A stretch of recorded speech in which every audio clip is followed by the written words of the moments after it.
Hello and welcome back to the Undercurrent Stories podcast. And for anybody who's listening for the first time, could well be some of my former colleagues at the Sangaban Building Distribution, Jewson, local merchant group, now Stark, a special welcome to you. And we've got a real treat for you today. We've got our old Chief Operating Officer and former MD of the local merchant group, Neil Lawrence. Some great stories to tell on that one, so we'll talk about that later. But in the meantime, if this is the first time that you have tuned into Undercurrent Stories, I have to say this is our 153rd episode. We've been going 5 years now. We've had some fantastic guests. It's a wide range of topics that we cover and subjects: history, music, philosophy, spirituality, local events. Oh, goodness gracious, so many have escaped me, but lots of different things. There's always something that you'll find interesting, I'm sure. Yeah, before I talk about the episode, can I ask you a favour? Can you, if you like what you hear today, please follow us on the platform that you're using, whether it's Apple, Spotify, Pocket Cast or whatever. There's usually either a subscribe or follow button. Please do that. Tell your friends and family if you think they'll get something out of it. And the other thing is, we've got a website, undercurrentstories.com. If you would like to receive a newsletter, I say it's a newsletter, it's basically a notification that there's a new show. We normally bring them out once a week unless I'm away. Sign up for that. You'll get it as soon as you go onto the site, and we'll put you on the mailing list and you will be told when new episodes come. So in today's episode, we dive into a candid and insightful conversation with Neil Lawrence, as I said before, former Chief Operating Officer, COO of Jewson, and MD of the local merchant group. And so whether you're early in your career, managing a team or leading a business, this episode offers invaluable lessons in leadership, resilience and the power of staying grounded. Neil shares a lifetime of experience in the building materials industry with raw honesty and wit, from growing up in South London to rising through the ranks in the National Merchant. Along the way, he reveals hard-won insights on navigating workplace culture, dealing with difficult people, building successful teams and learning from mistakes. So what's in it for you? Well, you'll get practical leadership lessons from decades on the ground. No matter how many leadership books you read from management gurus, I can guarantee that in this episode, it's all there, everything you need. And we all know that management is about working with people. Neil has some great insights, which I think will be very helpful. He talks about dealing with conflict and managing people effectively, and also why his humour, which we're all very much aware of, empathy and honesty matter more than ever in business. Cautionary tales, inspiration for anyone trying to get on in their career. And above all, a reminder that integrity and people-first thinking never go out of style. So whether you're in the industry or not, Neil's story is full of wisdom, grit, and a whole lot of heart.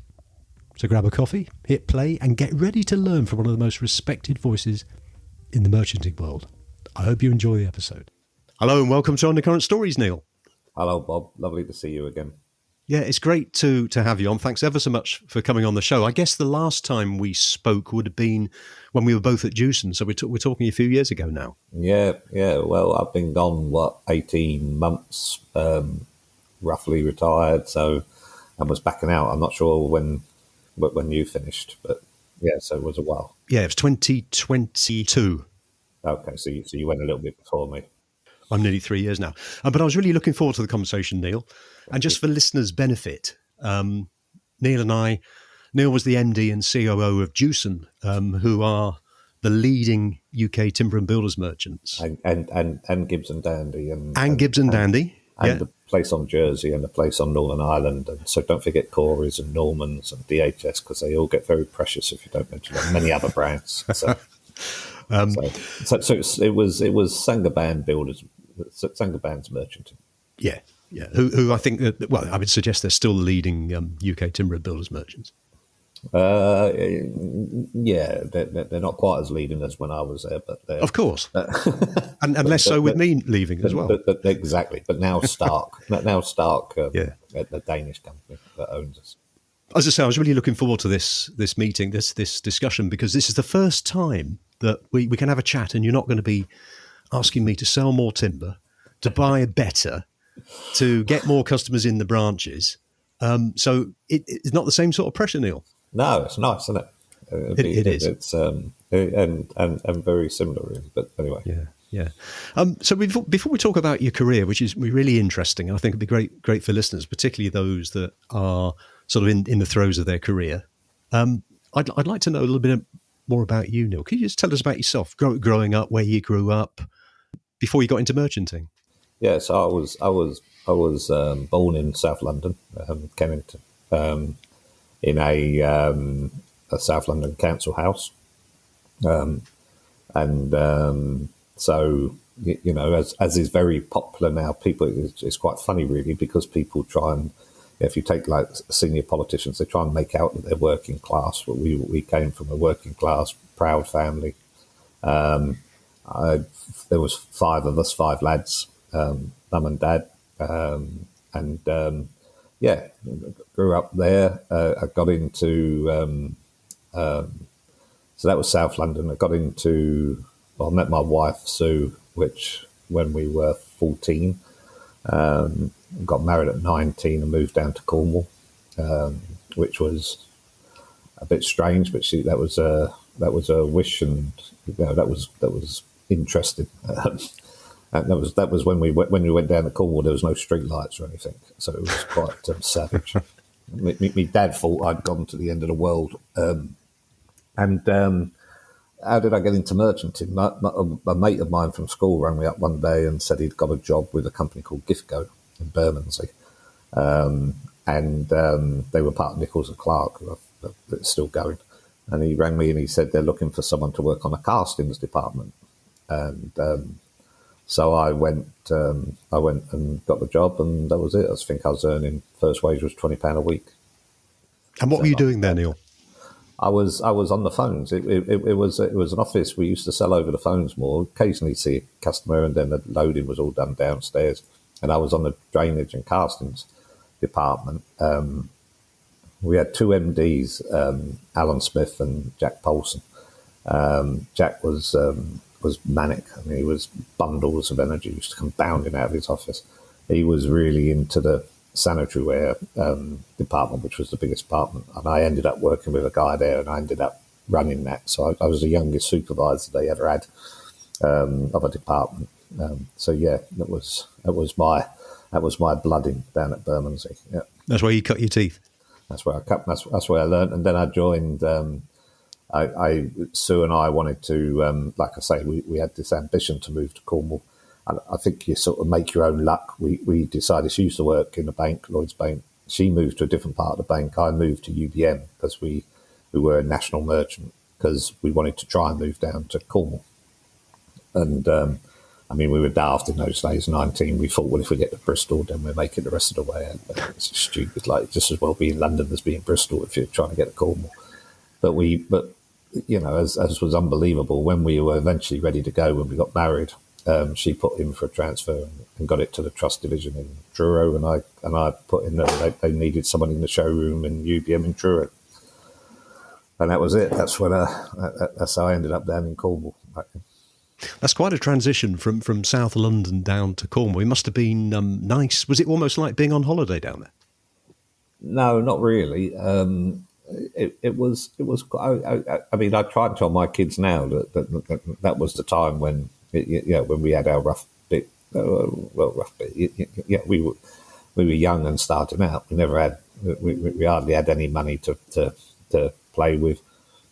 We were desperately. We had been saving for some time. We wanted to buy our own house, but I mean, I got the job in Truro. We stayed with Sue's aunt at a place called Cubert, Wagon in Newquay.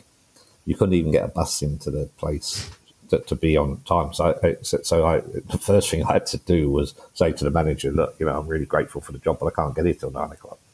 There's one bus a day, one in the morning, one in the evening. And eventually, I got to know a few of the villagers, and the cars shared. They let me for a bit of petrol money. So yeah, it was really. I mean, we still have strong. All my kids were born in Cornwall, so we have strong links with Cornwall. I have a house down there now.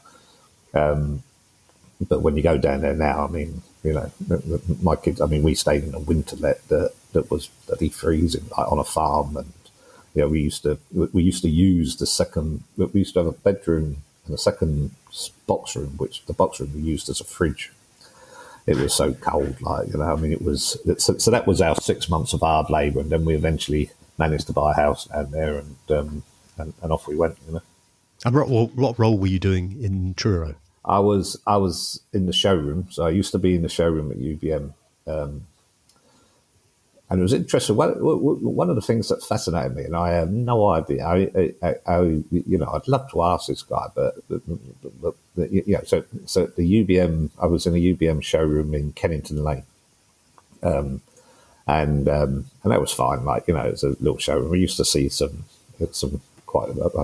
I sold Zoe Wanamaker a bathroom once she came in. I had no idea who she was, but my manager knew who she was, and I used to see a couple of sort of famous people. But we used to have upstairs, like what they called the South London Consortium, which was they used to sell all the contract stuff, like sanitary for the big council jobs and everything. So, you know, you get a delivery of 300 cast iron baths, and people would be out unloading them. And I was sat with me tie on in a comfortable showroom. But we used to have this guy that used to pull up every now and then. He was obviously now, I can't remember his name, but he was in charge of all the contract sales, like, you know. And he used to glide in. He just drive this big car. Was a big car for me at the time. Glide in, and when I said I was moving down to Cornwall and I got transferred, he stopped at my desk. It's probably the only time ever he stopped at my desk. So I'd hardly had any conversation with him. And he said to me, "They tell me you're going to Cornwall, Neil." And I said, "Yes." He said, "Well, all I can say to you is if you apply yourself as you have here, you're going to go very far." And I said, "Oh, thank you very much." But he barely had a conversation with me, but he'd seen something. Interesting. Yeah. And I'd love to see him. I mean, he's probably dead now, but I'd love to see him say, you know, what did you see? What? Yeah. I don't, you know, it's intriguing to me. But anyway. And did you, at the time, did you have your aspirations on, were you ambitious? Did you want to go as far as possible in your job? Well, it's a good question, really, because my mother used to tell me that I used to say, and I really hope this is not true, but my mother used to say, "Oh, I can remember Neil," he would say, when he was 14, he said he wanted to be on the board of a company. And I hope that's not true, because that would really make me a boring twat if that's true. Back in that. So I don't remember being particularly ambitious. Not at that stage anyway. Sue tells me I was always reasonably ambitious. You know, she knew I wanted to get on, but I weren't. It was only later when I started to realise, when I became a manager, I guess, or when I wanted to be a manager, when I saw what people were doing, and I thought I can do that better. You know, I reckon I could do a better job of that. That you then start to think, and that's sort of like carrying me on. Someone asked me, I don't know, when we were in head office one time. You know, you used to have these graduates come around. Yes. And we sat down having a cup of tea, and one of the girls said to me, "Why did you want to get on?" And it's a really good question, because you think, I don't know, like, you know, you just keep looking above and think, well, I think I could do that job better than the person in it, or I think I can add something. Yeah, when you're younger, you think you can. Like when I was a manager, I thought, because of my background, where I came from, I was always seen as fairly plain speaking, that I could mix with the workers and the management. And then you realise that it's very difficult to do that, because the workers don't want you to do that. Mm. You know, I mean, that sounds the work. I mean, like, you know what I mean? I mean, I still class myself as I'm proud of my background and the fact I come from a working class background. But it's an interesting. I did work out in the end that the workers are very suspicious of the management. Like, you know, but you know, I bridged it as much as I could, but I can't tell later. And then I was ambitious. You know, then I did want to get on to a point. I wanted to reach the level of my own incompetence. That's a good level. I ever did. But I knew, I mean, ironically, when I was doing the COO, as you know, when I came back to Jewson's to do the COO and held on to the other brands, one thing I did know is I did not want to be the chief exec. I did not want to deal with the French and all the politics that brings. I you know, as an operator and good at that. Yeah. I mean, one of the things when I worked for Jewson, and I was with Jewson for about 20 years. One of the constants was you. You were there. You know, a lot of people would come and go, and like a ambitious bad egg. people. And that was a constant. And I think the other thing that people, and if there's any listeners that have worked with you, that will recognise is that humour you had, which you mentioned earlier on about you were able to, you know, talk to the workers and talk to the management and talk to the customers, and you had obviously a lot of experience with customers. Does that humour come naturally? Were you like it as a child? How, you know, are you aware of it? Yeah, I can remember showing my kids my school report, and one year it said the problem with Neil is he always wants to read a class comic. And you know what's funny is my number 2 son is very similar. He had a similar copy, although he's far brighter than me. And even my grandson now, when I look at my grandson who's 5, he's always wants to be you know, he's very shy, but he then wants to be the centre of attention. So I think humour was a way of hiding probably some insecurities and everything. And my use of humour. An old colleague who you'll know, Mike Warner, once put on. You know, we used to do these 360-degree appraisals where we used to send them out and anonymously. You could write what you want, and I was always quite interested because I was always asking people, well, what can I do better? You know, what do I do that pisses you off and that sort of thing. He probably summed it up best. He didn't, because I remember sitting down and I was reading the comments, and of course they were anonymous, and it said Neil's humour is his greatest strength, but it's also his greatest weakness. And that's probably true, because looking back now, I destroyed some people with my humour. Humour is a great thing unless you're on the end of it, and then it's bullying, possibly. So but in the end, I knew. Sometimes, in the early days, I would say things and think, "Oh, that's funny," and I got a laugh, but the poor person was distraught. But in the end, I knew when I was doing that, and it was for a purpose. It was always for a purpose. But I always found humour could diffuse the situation. One of the problems came with it. I sometimes thought people were always waiting for the crack. They were always waiting for me to say something. So you'd see it at conferences. I'd get up on the stage and go to speak, and you could see people almost like, "Oh Christ, what's he going to say now?" Because they knew I'd come up with some. So at times I took it too far. I think. And then you learned to sort of put the filter on later. No, I didn't learn to put the filter on. I just knew. Sometimes I would. I'd like to think. I mean, you'll know better than me, I guess. I'd like to think people knew when I was being serious. I mean, sometimes they definitely knew when I was being serious, when I was cheesed off about something. But sometimes I just think people, you could see it in their eyes. They were waiting, he's going to come up with some crack, and that's not always the best way to be. But I found it diffused a lot of situations. Yeah, and I think it sort of lightened the atmosphere sometimes when there was a tense atmosphere at the right time. So I think that's something that was... I mean, it was very interesting during COVID, of course, which was quite scary time, quite a strange time, with everything remote. And I was doing things like we used to have a daily call with the exec team, and I would have a book of the day. That I would, like you've got, in my lounge behind you, I've got like a bookcase full of books, and I would come up, right, today's book of the day is so and so, but sometimes the humour, I'd be quite brutal, as you know, in like when someone someone said something daft, they weren't going to get away with it, I'd slaughter them, because I just think that's stupid, but I don't. Sometimes again in the earlier days went too far. In the end.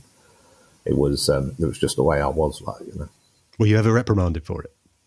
Yeah, I did get in trouble.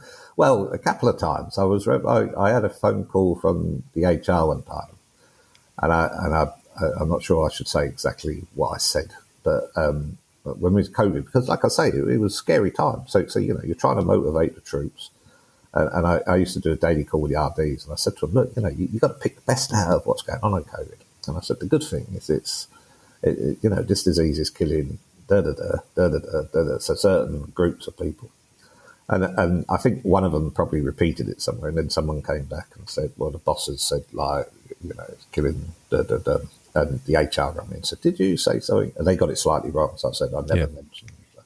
So occasionally, but especially, I mean, now I don't know what would happen now when I listen to my lad who's was quite high up in a tiling company, sales director, I'd probably be kicked out pretty quick now. But it's turning now. The whole woke thing is turning again now, because we reached a point where you can't say anything. I was really conscious, and I would hate to think anyone saw me as bullied. I think sometimes I was, we'll maybe talk about that later, but I would hate to be seen as a bully, because I did get bullied a little bit at school, and so I know what that's like, and I detest that, but I think there will be people. I can remember talking to one of the area directors saying, he said, "Well, I remember that meeting. You absolutely slaughtered me," and you just think, I'm not sure that's good, really. You got to. If you're in senior positions, you got to stand up and be counted. But sometimes there was other ways. But my boss always said, you'll know who my boss was at the time. He always said, "Well, Dewson's is good for a good kicking," and I was good at that, But I did think, this ain't the way to run a company. So when I went to Gibbs and Dandy and to run Corey's and that, I was different. I was still blunt. But I felt like it was my company, and I wanted to run it to the way I wanted to run a company. And it was quite ironic, because the first day I turned up at the head office in Luton, big branch, as you know, and the receptionist, bless her, I walked in and she was eating a breakfast roll or something, and I said, "I've come to see whoever I'd come to see," and she said, "Oh yeah, sorry." She apologised. "Who are you?" I said, "I'm Neil Lawrence," and she chucked her roll. And I said, "No, don't chuck your roll away like that." And she just said, "Oh, I'm sorry." I said, "No, don't worry about it." She said, "Oh, we've heard you're a very hard man." I said, "Well, we'll see. So let's wait and see."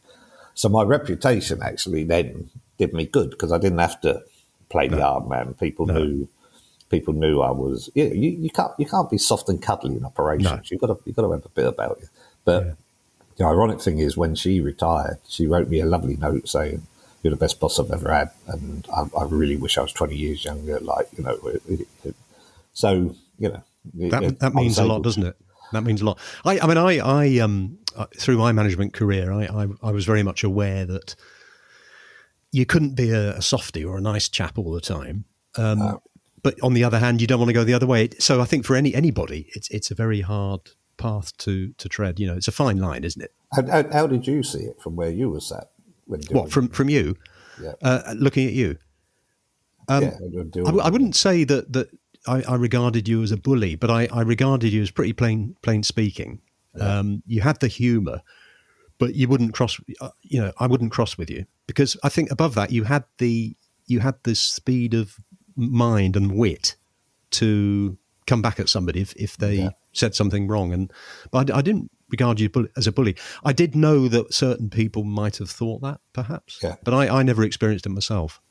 Yeah. Okay. Well, that's because I know there was times when I challenged you. I remember the timber guy actually in Gibbs, the guy that I took over, and I warned him, and I said, you need to be careful who you're putting in your team, because we've got lots to do in the procurement side.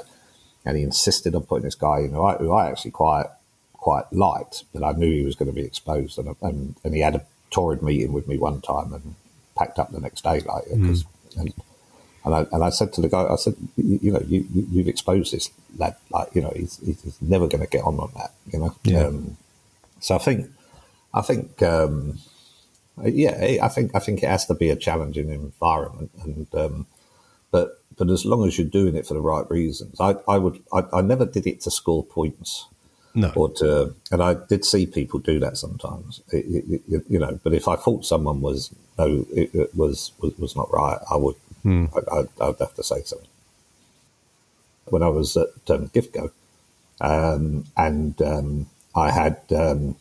I like I say, youngest supervisor and all the rest of it. But we took on a lad who I just couldn't manage. It was, and he was disrespectful. And of course, once that starts, then people who I'd worked with for ages would suddenly turn. I mean, in the end, you'd never put up with that because you just. No. But one of the biggest problems is if you're in a management position, especially if you're something like an assistant manager. I mean, it can be so tough if you've got someone who suddenly behaves like that or doesn't do what they say or whatever.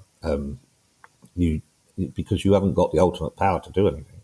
I mean, when you're in charge, you don't have to put up with that crap from anyone. And so, some of the lessons I learned, I used to have a driver at Plymouth who was an absolute pain in the neck. I mean, everybody disliked him. He was, and it's only when you start to learn that, I mean, I always thought the disciplinary procedure in a business is there to correct people. But if you don't confront, and in the end I could confront, and I would spend ages trying to, we did a stock take once, for instance. Now, when you're doing a stock take, there's bits of paper everywhere, everyone's running around with sheets. And this guy comes in, so we're all going to work late on the Friday night or something. Well, I didn't know nothing about it. What do you mean you didn't know? And the assistant manager rightly said, and I'm saying, well, why didn't he get the note? And why? And the assistant manager saying he did get the note. Like, he's just a pain in the bloody. And now I would just say, are you walking around with your head up your backside or something like that? Yeah. But at the time, I mean, it used to keep me awake. I knew he was doing something, and then eventually the light bulb comes on, and you think, I don't have to put up with this crap. No, because in the end, all you have to do is you use the disciplinary procedure to either correct them, and if someone says, "Well, I can't mess this guy around anymore," and they become a great member of staff, result. But if they don't, you get shot. Yeah. But at the time, I didn't know how to deal with that, and I didn't know how to go with unless you've got a management that's going to support you. So very few managers would come to somebody else, and I think a lot of managers get bullied. One of the questions I always used to ask the new manager: who's the member of staff you go home and it keeps you awake at night? Because you. And I remember one lad saying to me, "How do you know that?" I said, "I'm just asking." And he said, "The driver." He said, "He just tells me to F off." And we sorted it, But until you explain to people, you don't have to get into confrontations. You don't have to put up with this. But if someone does something, I always used to say to people, if I have to, I can get you to a certain point just because I don't like the way you're looking at me. If I really want to be a git, Yeah. But you do it to correct people. So, it's strange. Yeah. So that's something. I mean, I've had experience of that as well, and I dealt with it. A lot will. Yeah. So you're right. Probably everybody at some point gets that, and it's a learning experience, isn't it? Yeah, exactly. Yeah. Yeah, and you can move on from there. But if you don't address it, so I suppose the learning out of that for anybody listening is if they are in a management position and they're sort of getting upward bullying, address it. Don't either talk to someone because there's no harm, and I wouldn't necessarily say talk to HR because they're loving unless you've got unless you've got a really good HR person who's practical, because they're at times more concerned about it. Yeah, but it's just use a disciplinary procedure, and I would help my staff and sort of say, if you've got a problem, we'll use it properly. Sometimes it went wrong, but sometimes that was a calculated decision. Yeah, and because in the end, the biggest challenge, if I sat down with a branch manager and said, what's been the biggest challenge since you've got into this job? If they said, well, if I'm honest, the people, I knew they'd be okay. Because once you recognise that, if they said, well, I don't really know the products, it's irrelevant. You'll learn them. If it's, well, I can't manage the transport. Well, really? But if they say, people, I'm really struggling with some of the people. I can teach you that. I can help you on that. And it's just like any time you've got a problem, you need to be able to ring your boss. And I knew bosses that the manager would ring them and say, "I've got a problem with this thing. I'll speak to HR." No, hang on, find out what the bloody problem is, because sometimes you need a more practical thing. Hang on, this guy needs a slap around the head. What? Yeah. You know what I mean? It needs addressing. Theoretical. Yeah. And it don't have to be. There's different ways of doing it, of course there is, but don't avoid it. And sometimes, when I was trying to instill discipline as a branch manager when I was in Plymouth, I mean, I walked in their branch before I'd come. There used to be drug dealing going on. I mean, it was a bloody, I cleared out all the rubbish, but I sort of laid it clear. I'll give you 2 examples. I laid it clear out to people that, can we wear shorts was a question from things. Yes, but they need to be uniform cut down, so not football shorts. And this guy turns up, and I want my people shaven, like, I don't want you, because I know what I feel like. If I turn up at work unshaven, I feel scruffy, I feel lazy. Right, okay. And then someone would turn up unshaven. I said, well, what part of that didn't you understand? Oh, I forgot. How can you forget to shave? But I would then, and I learned the lesson of, because most people would say, well, for Christ's sake, don't do that again. They've got away with it. I would say, okay, well, look, I don't care. It's 8 o'clock. You take as long as you like, because as of now, you're not getting paid. And what? So you go home and get shaven because I'm not paid. Now, the problem then is, I've got deliveries to get out. Well, I'm going to have to ring the customers. And by the way, here's your first warning. Okay? Because that's the other thing. People don't put it down. And so you get people ring you up and say, we want to get rid of this person, like, been here 10 years, he's an absolute wanker. 10 years, like, really? Like, I mean, it's not fair on the individual. No. Yeah? No. I had... and the individuals and his colleagues or her colleagues. Well, absolutely. So I used to have a girl that worked for us in Plymouth who was excellent. Vicky, I remember her name. Vicky on the counter, fantastic. Builders loved her. But every other Monday she wouldn't come in because she'd been on the RAS over the weekend. And I warned her. And in the end, I got rid of her. And people were saying, but she's a great member of staff. But the people that are suffering, not me. It's her colleagues, because they have to cover for her. Yeah. I remember my lad coming home when he worked down the local co-op, and he said to me, "Bloody pissed off. What's the matter with you? Like, bloody girl on the deli hasn't turned up. I had to cover." And I said to him, "Remember that when you're a manager. It's not you. It's not the manager that suffers. It's the other members of staff." And I think. I had another one. I was trying to think of the other one I had, but a couple of those examples where you just confront it, the shorts. Oh, I know the other one. So when I was doing an RD job, and I also had to temporarily look after an area, which was Cornwall actually. So I was working with managers that I used to know, and we used to have to put, if you remember right, we used to have to put a weekly report in. That's right. Yeah. And I had a system where I used to say to the managers, right, I've got fax at home in the days of faxes. This is how it works. So I'd sit down and I'd explain it to them. So this is how it works, I will come home Friday. I need your report Friday, because I used to drive home from the Midlands down to Cornwall. I'm still living down there. I need your report at my house on the fax by 5 o'clock Sunday evening. So you've got from Friday to Sunday. Yeah.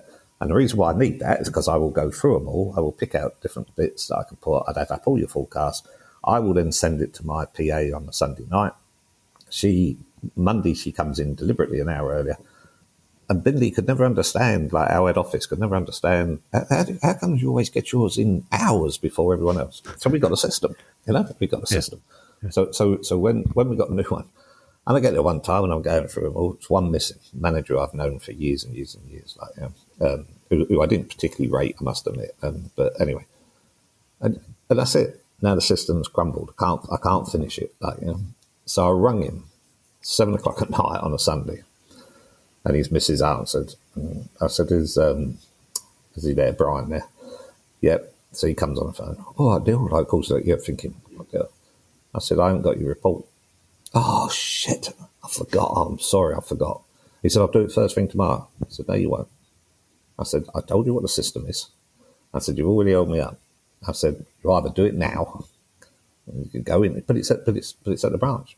I'm not the one that's done anything wrong here. You're the one. So I'm not suffering. Everything else is lined up, that my PA won't have it to do." And he had to go in, and he had to get. He never forgot to do it again. No, but he didn't. I don't think that's unreasonable. Some people will say, "Well, you're being unreasonable." No, I'm not. I mean, if he'd said, I had a family emergency and I've been at the hospital. And of course, different, like, you know, but this won't be forgot. And I think there's things like that where you just have to lay it out so people know. I could sit round the table of a meeting if someone was saying, well, somebody hasn't done this, I knew it wouldn't be one of my guys, because if I told them to do it, they'd do it. Like, you know, they might occasionally, and they have the freedom to say, why are we doing this, boss? Like, you know, and that's fine. But, you know, it's making sure you communicate, and then you just want people to do their job.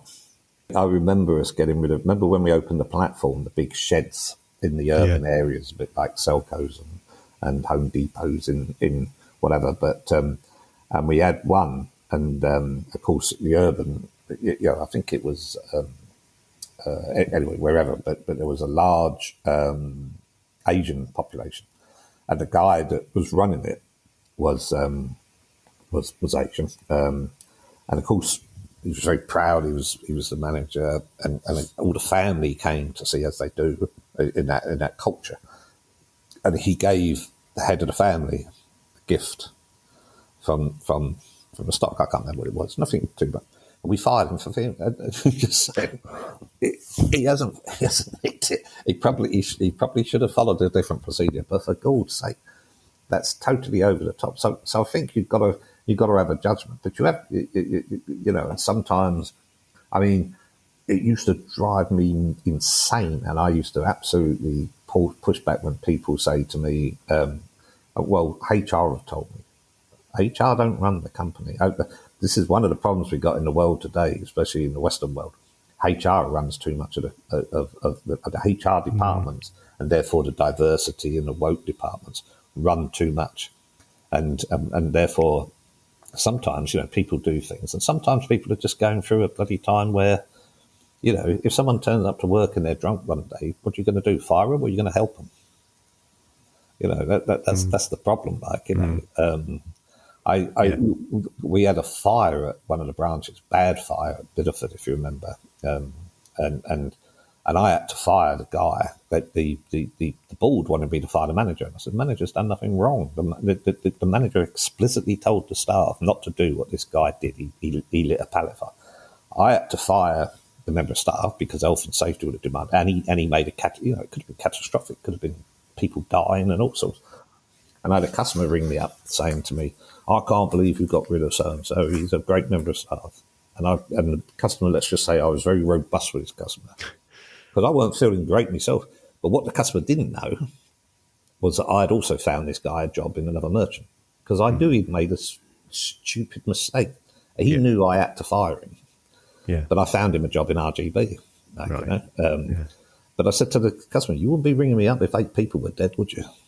Oh, Christ, I feel terrible now. Yeah, good, sod off. Because, So, yeah, I think you know, some of that is just having, I think there's nothing worse than working with some people, and you all know some, we all know some, where the people who haven't got your back, like, you know, if you work for money. I was a manager, you pick up from Paul Mayo, I was the manager of the smaller Plymouth. And my boss turned up, who didn't particularly, I hadn't been in there long. I was a fairly young manager. So my area director was there. His boss, who's a regional director, and the guy who was then the MD, a guy you probably know, a guy called Jimmy Lancaster, if you remember. And we worked our bloody socks off in this branch, and it looked fabulous. And of course, the other two wouldn't know that because they hadn't been there for bleeding ages. But my boss did. As soon as he walked in, my boss, a lovely guy called Bill Sands, he went, "My God, what's the little sod done? It looks fantastic. We painted all the floor. We had all the merchandising done." And my boss was saying, "I can't believe it." And the other two were saying, What he said, "You wouldn't believe the state this place was in." He said, "This looks absolutely incredible." And we'd worked. I remember sitting on the counter. They were coming on us a Monday. Me and my assistant manager sat on the counter waiting for the floor to dry on a Sunday. And this plank, whose name goes, it will come back to me, led something, who everyone thought was a complete tosser of a boss. Do you know what he said to me? He said, you do realise the colour you've used on the floor is the wrong colour. It should be battleship grey. I said, I couldn't put battleship grey down because I didn't move all the racks. I'd have had, like, I painted it the colour it was. And you just look at me and you think, what a bloody tosser you are. Like, I mean, that. And in fairness, my boss, what was more important, my boss ripped his head off. And he said to him, you've got no idea what you're bloody on. I mean, this lad has worked. And the fact he was doing that, because he was angry, rightly so, that, how dare you have a go in with him. But you remember him to think, what a bloody tosser he was, I always found it interesting working at the head office at Dewson. You could tell the people that had worked in operations, who'd had a bit of a tough time. And you've mentioned there some of the experiences that you've had, and I've mentioned a couple. And when you were looking for future managers, future area directors, what were the main sort of facets of their character that you were looking for, Neil? Good. Well, first of all, commitment, I guess, but good people skills. The vast majority of good managers, I think, have got good people skills, good interpersonal skills, and can really. I'm not bothered whether they know how to buy, whether they've got all the product knowledge, because we can teach them. They can sort that out. That's why people like you were there. If you need timber, so mainly interpersonal skills, good work ethic, and a commitment, and a commitment to customer service. Who wouldn't be afraid, and it's very difficult. Who wouldn't be afraid to speak up, and the number of times when you get a rule. I can remember walking out of a meeting, a regional meeting with Peter and the other area directors, and we'd all agreed, usual thing, near the end of the year, we'd all agreed that we're going to do a total employment ban. Like, no more, don't take anybody on now till the end of the year, like we used to do.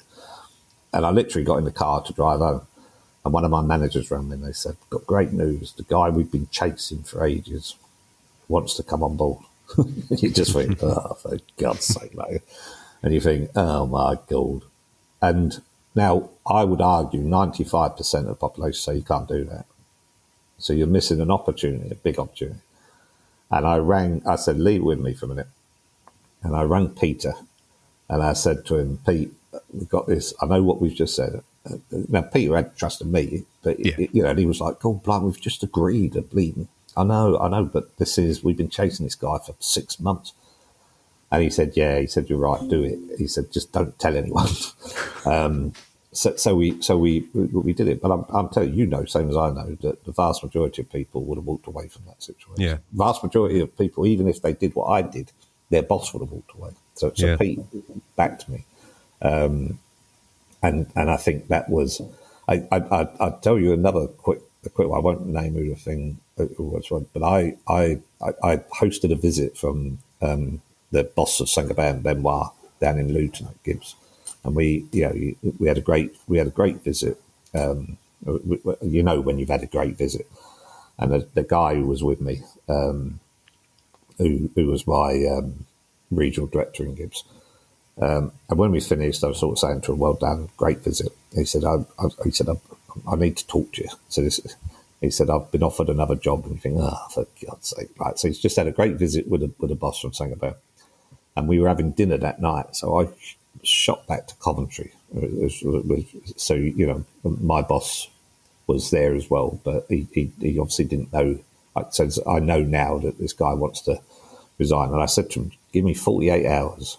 And he said, you won't be able to do anything. It's just shot back.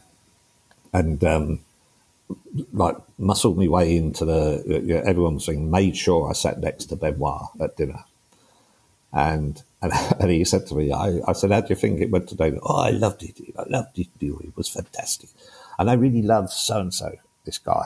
And I said, oh, good, you can come to his living too. So he went, what? And I told him what had happened. And he said to me, what do you want to do? I said, I want to defend it, but it's going to cost us this, which was a bit more than we were we would normally have paid, let's say. Yeah. And he said, I think you should do it. It's a good one for the future.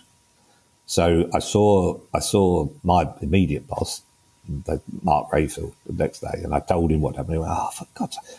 He said, did you talk to Benoit? I said, yeah. He said, what did he say? And he said, he told me to defend it. Good. So defend it. So now I've got my boss and my boss's boss. So I ring this guy up and say, I've got you this much. And he couldn't believe it. Like, I can't believe what you've done. Like, in 24 hours, it's unbelievable. It was just lucky they were there, right? And we got into it. 2 weeks later, I get a phone call from HR saying, we've got a bit of a problem with so-and-so's thing. Go on. Well, it hasn't gone through the delegation. You know who the delegate was. So we haven't followed protocol, and he's refusing to sign it off. So I said, well, I didn't know that was a protocol. A certain thing had to go. But, and the only reason he signed it off because he wanted to poke Mark Rayfield in the eye. That was all. No other reason. But you're talking about people's lives here. Like, yeah, exactly. And the HR guy said to me, Paul Daines, he said to me, what I suggest is we do it in 2 stages.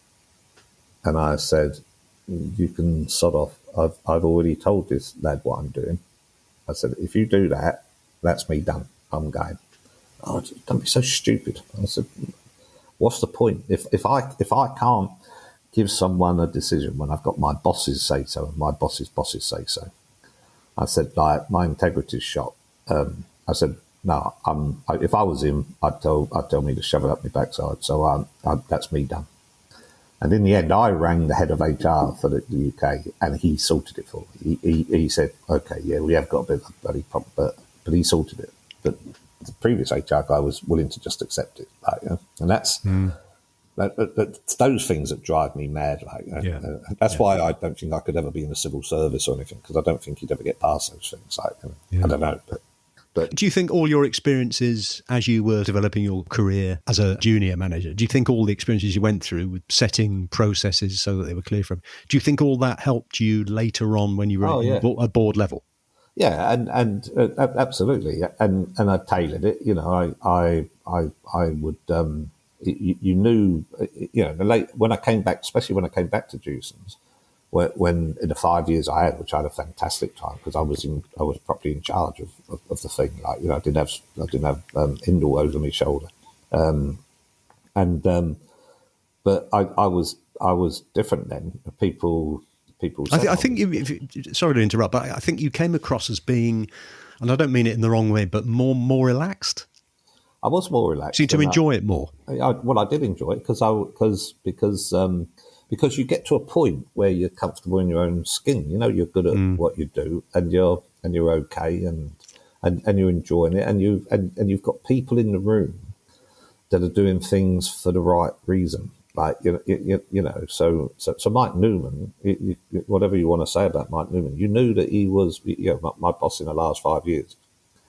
And he had his own problems dealing with the French, and I would help him on that. But everything he did was for the good of the company, not for Mike Newman. Yeah. And I like that, and that wasn't always the case. I mean, the first Dewson board I was on, God, it was like if they smelt blood in the water, they were like sharks. It was you wouldn't trust them. And then when you talk to someone who works with boards, like I used to work with the head of Cranfield University. And he would say, you don't know the art of it. He said, I deal with boards where they can't even stand to be in the same room as each other, in the same cup. And you just think, how does that work? I mean, it's just unbelievable. So I would like to think that everything I did, I'd get frustrated at people, especially in head office, who disrespected the branches, who didn't, you worked in a branch. I've worked in a branch. There was people there who thought our branch staff were, pain in the butt. And my view when I woke up in the morning was I knew 95% of my staff were trying to do a good job. Yeah. Didn't always succeed, but they were trying. 5% were probably terrorists, if you like, that were out to just. But there was people that worked for us, and you'll be able to name a few as I can, that thought completely the opposite, And I said this to once a guy who used to work with a guy called Mark Allen. And I said to him, your problem is you don't think that, do you? He said, no, I don't. I think it's completely up way round. I said, you can never run a distribution business if that's your view of people. No. because you've got to rely on people in our business. It's a people business, like that. Yeah, So, I mean, I remember when I first sort of got into the head office away from operations. I got the impression it was almost another world within a world, if you know what I mean. And then somebody would ring a branch up and they'd say, "Oh, I've let it ring 12 times, no answer." And I'd say, "Well, hang on a minute. It's lunchtime. Somebody's sick. Two people are serving customers. The one guy in the office has just gone to the car to get his sandwiches." That is the reality of it. Yeah. Well, It would be nice to have somebody on the phone all the time, but it's not always possible. we had this thing, if you remember, we had, when I came back to Dewson's and Saint-Gobain asked me to come back because, when I'd left it 10 years before, something like that, 9 years before, it was making decent money. When I came back, it was just about losing money. And I was put in, because by then I was one of the only ones senior who knew merchanting. I think I was the only one. And some of the stuff going on then, if you remember the days of Thierry, oh my God, I mean, it was just like madness, like, you know. Very smart people. I mean, Thierry, very smart, brilliant financial director, but useless bloody MD. And when I came back and started to sort of, we had to rebuild the whole thing. But Mike let me get on with it, and I think we did a really good job. And eventually we sold the business. But it was. I remember Boston Consultancy being in there, and you get this bloody. But this guy came to see me, this young Harry, bless him. I don't know how old he was, 23 or something at university. Clearly very bright, very, very bright. And he said to me, "Well, I think," and he came with his boss, who, because I was the guy that was obviously the operations, a lot of it had come from. We think we found a way you can improve productivity. Like, we've looked at, we've got all these charts on the activity of the branch. I said, yeah, and it'll tell you that it's very busy in the morning, 8 o'clock. It drops off at 10 o'clock. Gets busy again at lunchtime. Then it drops off all through the afternoon. Oh, it's always been like that. Like, oh, right. So why does it spike up at lunchtime? Because they nick from us, and they know we're oh Christ, no, don't even think of that, because we've only got our staff on, Oh, right. That's if you're cynical. If you take the nicer view, you say because they're on their lunch break, they go and get more materials or whatever. But anyway, well, we think, so therefore you could cut all the staff like from the afternoon. No, because in the afternoon they're putting stock away. They're doing quotes. This argument went on and on, and I was having it with Benoit, and eventually the only reason it stopped was because I asked the guy who ran Pompey in France, which was the Dewson equivalent, "What do you do?" He said, "Have you ever done any of this?" And they were talking about flexible. He said, "No, it doesn't work because they have to do their quotes and they have to." You've got no idea, mate. Now, no. The trouble is, you don't want to come across like a dinosaur. No. And there are smart things we can do. But if you're going to do these smart things, they have to be very smart. And we would try and do things. The merchant industry is a strange industry, as you know. If we try and explain to people that your best customers don't always get the best prices, and they're like, "What?" If you and I were starting a merchant today, I would argue we would have a fixed price model. Yeah. And you and I would control the pricing tightly. We wouldn't would you let anyone? No. Why would you do that? No. But our managers in Dewson's had the most power, but they thought they had none.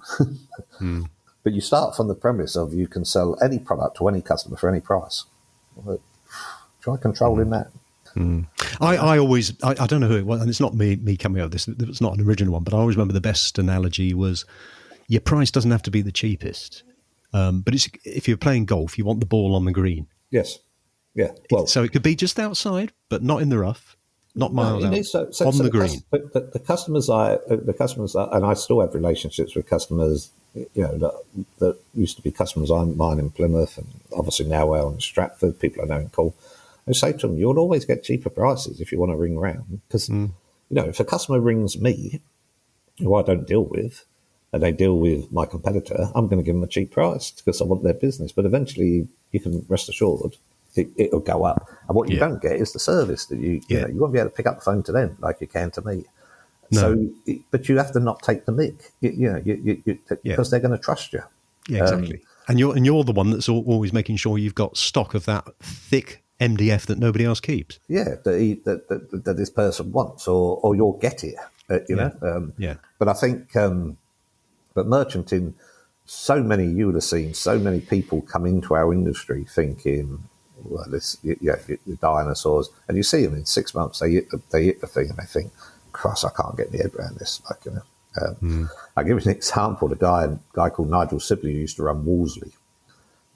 And we had worked out that Wolseley were going to have big problems because they didn't have anybody on their board that knew merchandise. But Jewson's had that one time. One stage, we didn't have anyone on the exec team that had run a branch, which I think is dangerous. Yeah. The most successful company in Britain at the time was Tesco's, who insisted that all their execs had to have run a branch at some stage in their career. But anyway. Was that when Leahy was in charge? When Leafley was in charge, an Everton fan, just like me.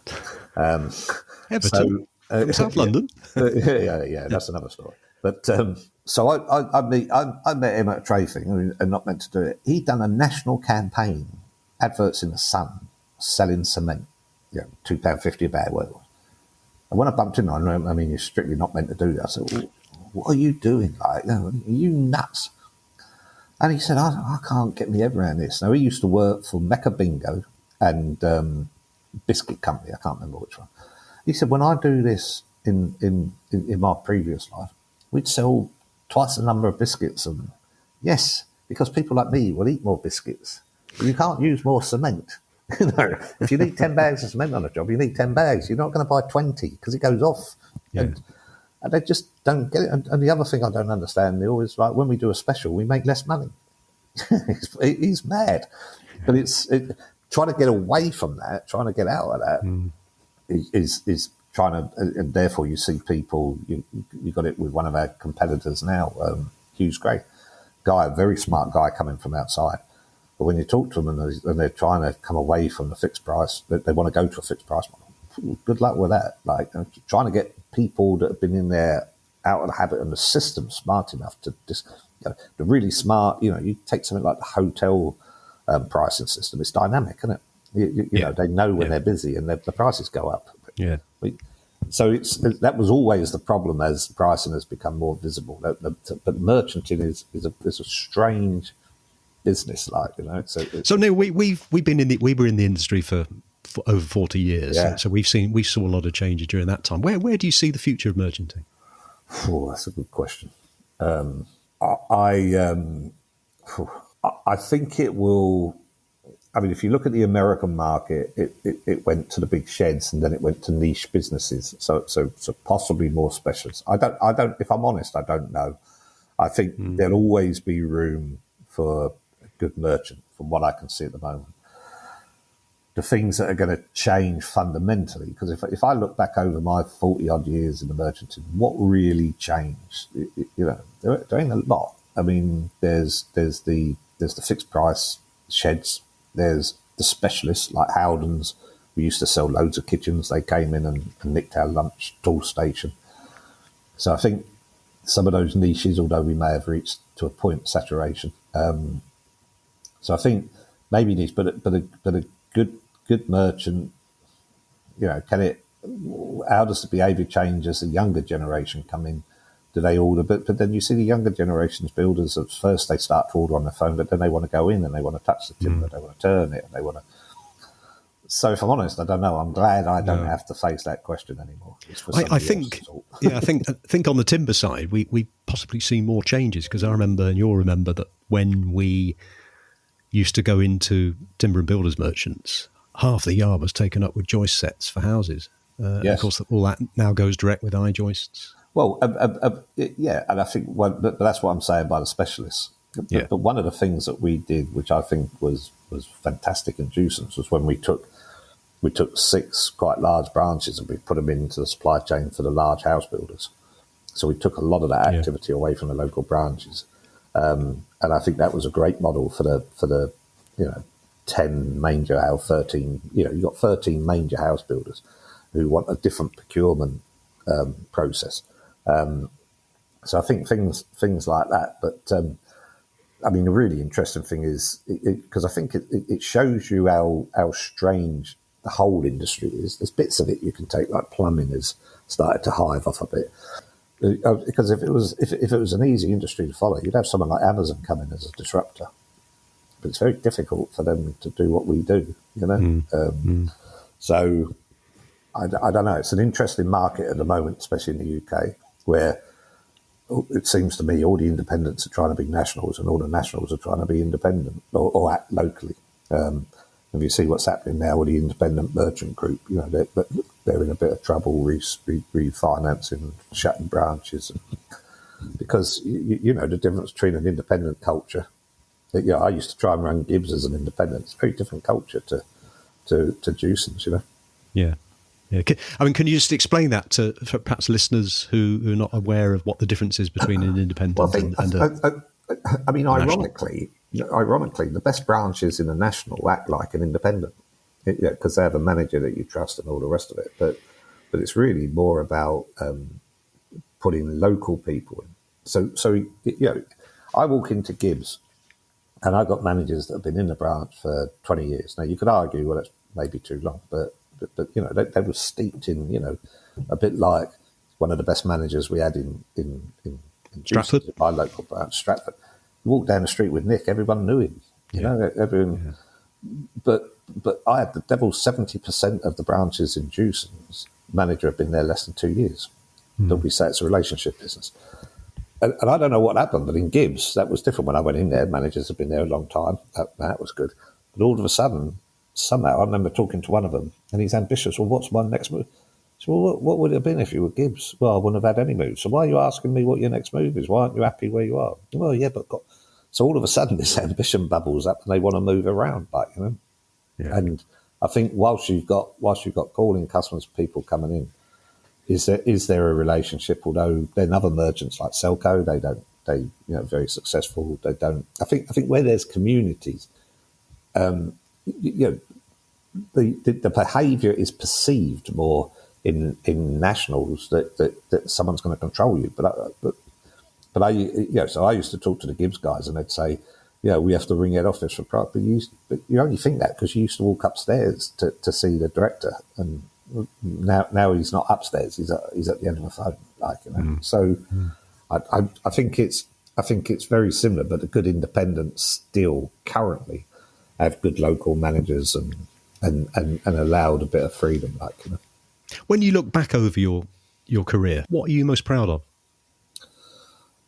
Well, two things, I would say. The ironic thing, the thing that really, I was talking to my son about this just the other day, the thing I'm really proud of, which is nothing to do with merchanting, was the work we did with Tony Adams on mental health, where I'd had a couple of examples of people that had poor mental health, because what we did that in supporting our people and giving them somewhere to go when they were at their lowest point, we literally saved lives. I think we saved in that year about 20 lives.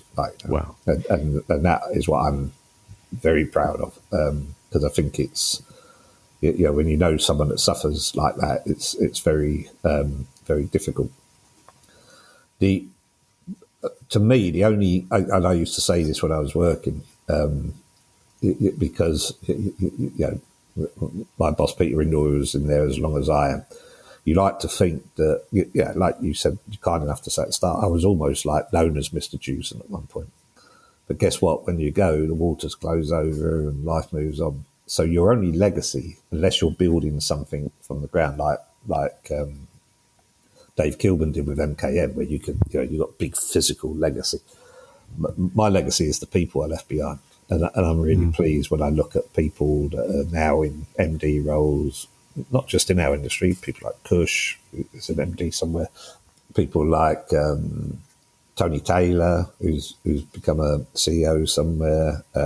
There's so many of them that have gone into other industries and our industry and become senior managers. So that I think is what I'm most proud of, is the part hopefully I had in developing them. I think throughout this conversation, we've obviously picked up a lot of advice And if there's if we've got any listeners who are in either at the start of their career or they're still forging that path and they want to be successful and go as high as they can in the organisation, what advice would you give them?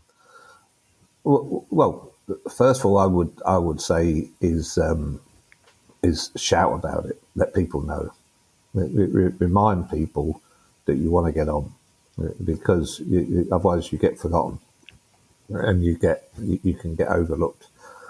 Now I think it's slightly different. I think people don't stay in the same firm. If I was having my time now, I'd move around more. What locked me in was the pension. So I think you have to shout, and you have to put good people around you. If you're managing something, seek out good people and put them in so you're not trying to do everything. You don't have to know everything.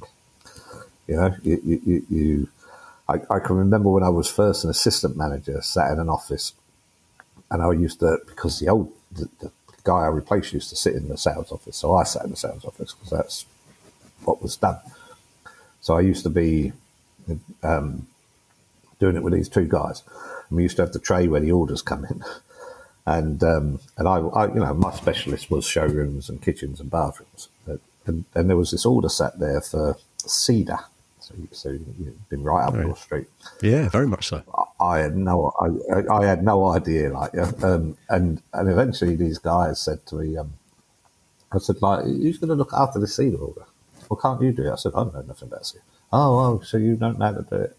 And the light bulb comes on, and I said to him, let me tell you, the day I do know about cedar, I don't need you to anymore.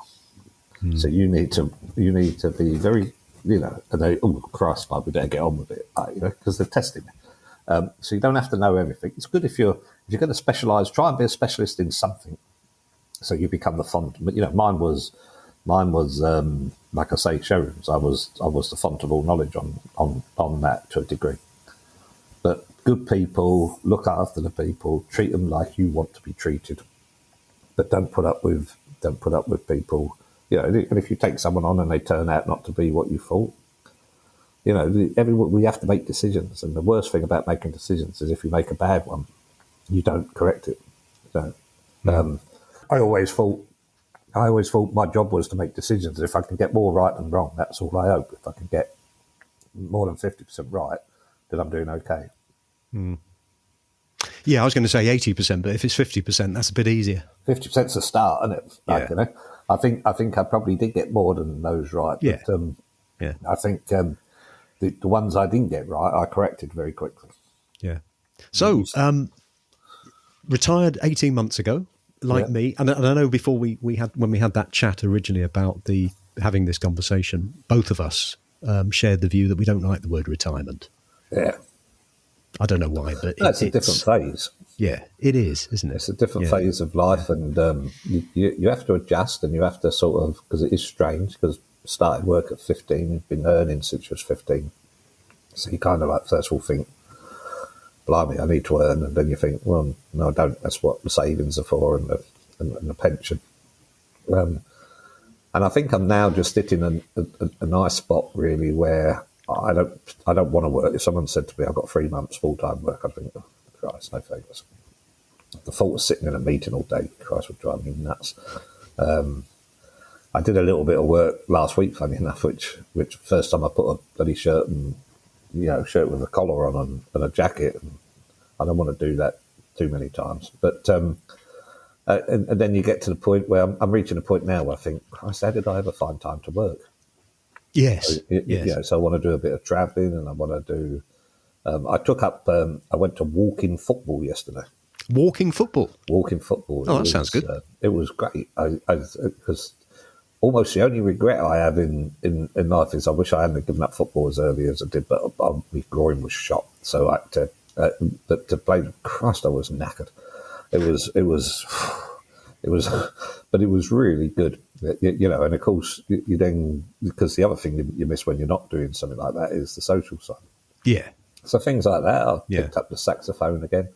Have you? I'm going to learn the piano. I didn't know you played the saxophone in the first place. Well, I play it badly, but I did have lessons. I used to be able to knock a tune out. Now I'm back to things. I'm trying to pick that up, and I'm trying to learn. I want to learn the piano at some stage. I'd love to be able to walk in a bar and just sit down and play something, even if it's like badly, and just then concentrate on fitness, because the most important thing in my life now is my grandkids. And I have 3 of them, and they're just, if have you got grandkids? Yeah, I've got 4 now. They're just fantastic. They're just different. I can't believe what you think about your grandkids. They're on a different level now. It's amazing, isn't it? Are you getting the WhatsApp videos every day? I get. Well, mine are what, 7. We're extremely fortunate that they all live. 2 of them live 700 yards from us, and the other one lives 130 yards. So every Friday we're all sat around a dining table having something. So we get to see an awful lot of them, and that is very fortunate. We're very fortunate. So it's great because, I don't know how far yours are away from. Well, they're all miles away. They're all down south.